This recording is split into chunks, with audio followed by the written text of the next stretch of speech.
தமிழ் உறவுகளுக்கு வணக்கம். இது உங்கள் வேர்களை தேடி தமிழ் மீடியா.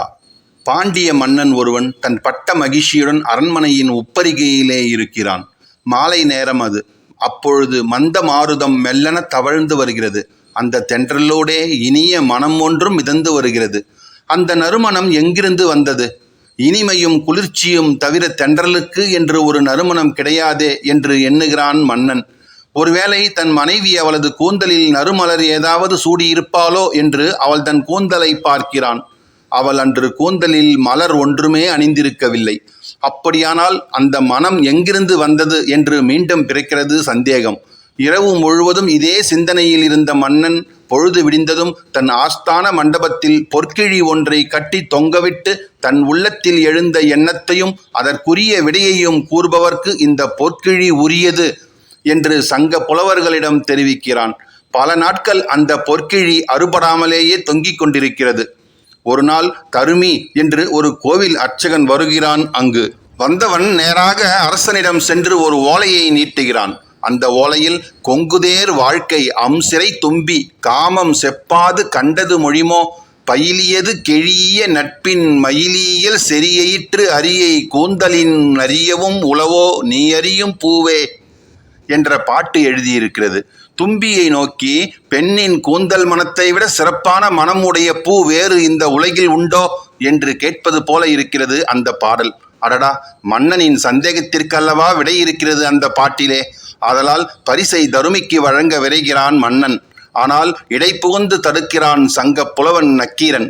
அவனுடைய ஆட்சேபனையோ பெண்கள் கூந்தலுக்கு இயற்கையில் மனம் கிடையாது, அதனால் அந்த பாடலில் பொருள் குற்றம் உண்டு என்பதுதான். தருமிக்கோ பதில் சொல்ல தெரியவில்லை. அந்த பாட்டை அவன் எழுதியது அல்லவே. அதை எழுதியது ஆலவாய் மேவும் அவிர்சடை கடவுள் அல்லவா. அதனால் அவரிடமே சென்று முறையிடுகிறான் தருமி. அவரே கிளம்பி வந்து சங்க புலவராம் நக்கீரனை சந்திக்கிறார். அவனோ இறைவனே வந்தாலும் சாற்றிய செய்யுள் குற்றம் குற்றமே என்று சொல்கிறான். சிவபெருமானோ நீ வணங்கி வரும் உமையின் கூந்தல் கூடவா இயற்கை மனம் வாய்ந்தது இல்லை என்று கேட்கிறார். அதற்குமே கிடையாது நறுமணம் இயற்கையில் என்று சாதித்து விடுகிறான் கீரன். அப்படி தருக்கி கூறியதால் நக்கீரன் இறைவனின் கோபத்திற்கு உள்ளானதும் தொழுநோயால் துன்புற்றதும் அதன் பிறகு சாப விமோசனம் பெற்றதும் தனி கதை. இந்த கதையை படித்த பிறகு இயற்கையிலேயே நறுமணம் உடைய கூந்தலுடன் கூடிய அம்பிகையை கண்டு தரிசிக்க வேண்டும் என்று விரும்பினேன். நான் பல தலங்களுக்கு சென்றேன். கூந்தல் அழகிகளான தேவியர் பலரை கண்டு வணங்கி இருக்கிறேன். அவர்கள் எல்லாம் வண்டார் பூங்குழலி என்றும் ஏலவார் குழலி என்றும் கொந்தார் பூங்குழலி என்றும் குரவங்கமழ் பூங்குழலி என்றும் பெயர் பெற்றவர்கள். பெற்ற பெயருக்கு ஏற்ப மலர் சேர்க்கையால் ஏற்பட்ட மனம் நிறை கூந்தல் உடையவர்கள்தான் அவர்கள் எல்லோரும். இயற்கையிலேயே நறுமணம் உடைய கூந்தல் அழகி ஒருத்தியும் இருக்கவே செய்கிறாள். அவளே சுகந்த குந்தலாம்பிகை, அதாவது மட்டுவார் குழலி. அவள் கோவில் கொண்டிருக்கும் தலம்தான் சிராப்பள்ளி குன்று. இன்றைய காணொளியில் திருச்சிராப்பள்ளி தாயுமானவர் சுவாமி திருக்கோவில் மற்றும் உச்சி பிள்ளையார் திருக்கோவிலின் ஸ்தல வரலாறு, சிறப்புகள் ஆகியவற்றை தான் பார்க்க போகிறோம். காணொளியை ஸ்கிப் பண்ணாமல் முழுசாக பாருங்க. நீங்கள் இன்னும் நம்ம சேனலுக்கு சப்ஸ்கிரைப் பண்ணலைன்னா சப்ஸ்கிரைப் பண்ணிடுங்க. மறக்காமல் பக்கத்தில் இருக்கிற பெல் பட்டனை ப்ரெஸ் பண்ணிடுங்க. வாங்க காணொளிக்குள்ளே போகலாம். தேவாரத்தில் சிராப்பள்ளி என்று வழங்கப்பட்ட தலம்தான் தற்பொழுது திருச்சிராப்பள்ளி, திருச்சி என்றெல்லாம் அழைக்கப்படுகிறது. அந்த திருச்சிக்கு செல்ல வழி நான் சொல்லிதான் அன்பர்கள் தெரிந்து கொள்ள வேண்டுமா என்ன? திருச்சிக்கு ரயிலில் வருபவர்கள் ஜங்ஷன் ரயில் நிலையத்தில் இறங்கி வடக்காக 3 கிலோமீட்டர் பேருந்து மூலமாக வந்து இந்த மலைக்கோட்டையை அடையலாம்.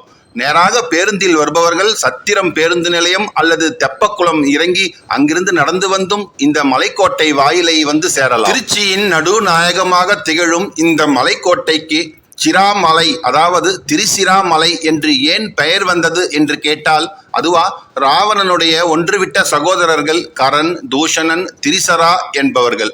இவர்கள் திரிசரா இறைவனை இங்கு பிரதிஷ்டை செய்து வணங்கி இருக்கிறான். அதனால் இந்த மலை திரிசரா மலை என்று பெயர் வந்தது என்று கூறுகிறார்கள் ஒரு சாரர். மற்றவர்களோ இல்லை இல்லை, இங்கு உச்சி பிள்ளையார், இறைவன், இறைவி மூவரும் ஆளுக்கு ஒரு சிகரத்தின் மேல் இருக்கிறார்கள். அதனால் திரிசிகரம் திரிசிரா ஆயிற்று. என்றும் கூறுகிறார்கள். இங்குள்ள கோவில் மலை மேல் அமைந்திருக்கிறது. மலை காவிரிக்கு தெற்கே 1 மைல் தொலைவில் ஊருக்கு நடுவே அமைந்திருக்கிறது. மலையடிவாரத்தில் இருந்து மேலே தாயுமானவர் கோவில் வரை மூடியுள்ள மண்டபம் போல படிக்கட்டுகள் எல்லாம் அமைக்கப்பட்டிருக்கும். இந்த படிக்கட்டுகள் மூலம் ஏறினால் முதலில் வாகன மண்டபத்தையும் அதன் பிறகு தர்மபுரத்தாரது மௌன மடத்தையும் கடந்த பிறகு நூற்றுக்கால் மண்டபம் வந்து சேர வேண்டும். அங்குதான் உற்சவவாதிகள் எல்லாம் நிகழ்கிறது. சமய சொற்பொழிவுகளும் சங்கீத கச்சேரிகளும் எல்லாம் அங்கு நடைபெறும். இதனை எட்டி நின்று பார்த்துவிட்டு படிக்கட்டுகள் ஏறலாம். இதன் பிறகு சித்திர மண்டபம். இங்குள்ள சித்திரங்களோ மிக மிக அழகு. அதனையும் கடந்து தாயுமானவர் கோவிலின் பிரதான வாயிலுக்கு வரலாம். அந்த வாயிலில் மேற்கு நோக்கி நடந்தால் பல படிக்கட்டுகள் ஏறி பல மண்டபங்களை எல்லாம் கடந்து இறைவனாம் தாயுமானவரையும் இறைவியாம் மட்டுவார்குழலியையும் தரிசிக்கலாம். கீழ்ப்பக்கத்து வாயில் வழியாக நடந்தால் அந்த வழி உச்சி பிள்ளையாரிடம் கொண்டு சேர்க்கும். இந்த சிராப்பள்ளி மலையின் அடிவாரத்தில் ஒரு பிள்ளையார், உச்சியில் மற்றொரு பிள்ளையார். இந்த உச்சி பிள்ளையாரை முதலில் வணங்கிவிட்ட பிறகு அவரது அன்னையையும் அத்தனையும் கண்டு தொழ வேண்டும் என்பது முறை. உச்சி பிள்ளையார் கோவில் மலையடிவாரத்தில் இருந்து 273 அடி உயரம் என்று கணக்கிட்டிருக்கிறார்கள். அதாவது அடித்தளத்திலிருந்து 417 படிகள் ஏறிதான் இந்த உச்சி பிள்ளையாரை தரிசிக்க வேண்டும். இங்கிருந்து பார்த்தால் திருச்சி, ஸ்ரீரங்கம், திருவானைக்கோவில், பொன்மலை, உறையூர் எல்லாவற்றையும் ஒரு சர்வே பண்ணலாம். இந்த பிள்ளையார் ஏன் இவ்வளவு உயரத்தில் வந்து உட்கார்ந்து கொண்டிருக்கிறார் என்பதை தெரிந்து கொள்ள வேண்டாமா? தென்னிலங்கை மன்னனான விபீஷணன் ராமன் தந்த அரங்கநாதனை எடுத்துக்கொண்டு வந்திருக்கிறான். ராமனோ இலங்கை செல்லும் வரை இந்த சிலையை ஒரு இடத்திலும் நீ வைக்க கூடாது என்று உத்தரவிட்டிருக்கிறான்.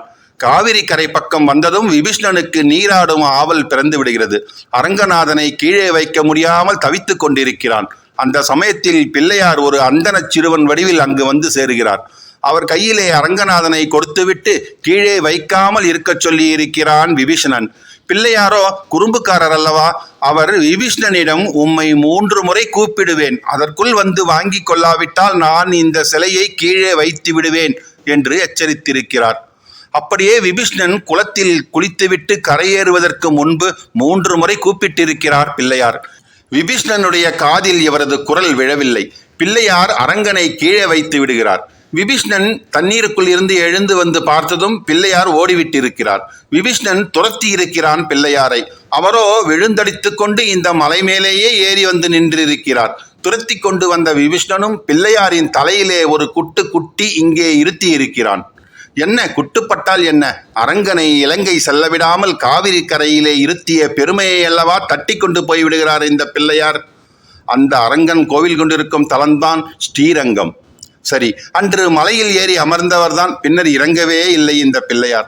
அர்ச்சகர் தயவு இருந்தால் உச்சி பிள்ளையாரின் தலையில் விபீஷணனால் குட்டுப்பட்ட அந்த வடுவை கூட நம்மால் பார்க்க முடியும். சரி, உச்சி பிள்ளையாரை தரிசித்து விட்டு கீழே திரும்பும் வழியிலே உள்ள மணிமண்டபம், 16 கால் மண்டபம் எல்லாவற்றையும் பார்க்கலாம். மணிமண்டபத்தில் உள்ள மணி 4 அடி 8 அங்குலம் உயரம் கொண்டது. அதாவது 2.5 டன் எடை உள்ளது என்று கூறுகிறார்கள். இதையெல்லாம் கணிக்க தவறினாலும் வழியில் உள்ள பல்லவ குடவரையை காண தவறவே கூடாது. இந்த குடவரை தாயுமானவர் கோவிலிலிருந்து உச்சி பிள்ளையார் கோவில் போகும் வழியில்தான் முதலிலேயே அமைந்திருக்கிறது. இதனை லலிதாங்குர பல்லவேஸ்வர கிரகம் என்று புதைப்பொருள் இலாகாவினர் போர்டு போட்டு நமக்கு அறிவிக்கிறார்கள். பல்லவ மன்னன் மகேந்திரவர்மன் அமைத்த குடவரை இது. இந்த குடவரையில் சமஸ்கிருதத்திலும் தமிழிலும் சுவர் முழுவதும் கல்வெட்டுகள் இருக்கிறது. அதில் 104 செய்யுள்கள் தமிழில் அந்தாதி தொடையாகவே அமைந்திருக்கிறது. இன்னும் இங்குதான் மிகவும் பிரசித்தி பெற்ற கங்காதரருடைய சிற்ப வடிவம் உப்புச உருவில் அமைந்திருக்கிறது.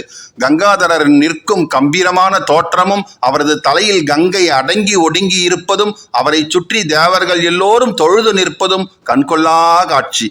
பல்லவர்களது கலை ஆர்வத்திற்கு சிறந்த எடுத்துக்காட்டு இந்த சிற்ப வடிவம். அதற்கு அடுத்து இருக்கும் ஒரு குகைக்குள் திரிமூர்த்திகள் உருவாகி இருக்கிறார்கள். அவரையும் தரிசித்துவிட்டு தாயுமானவருடைய பிரதான கோவிலுக்குள் நுழையலாம்.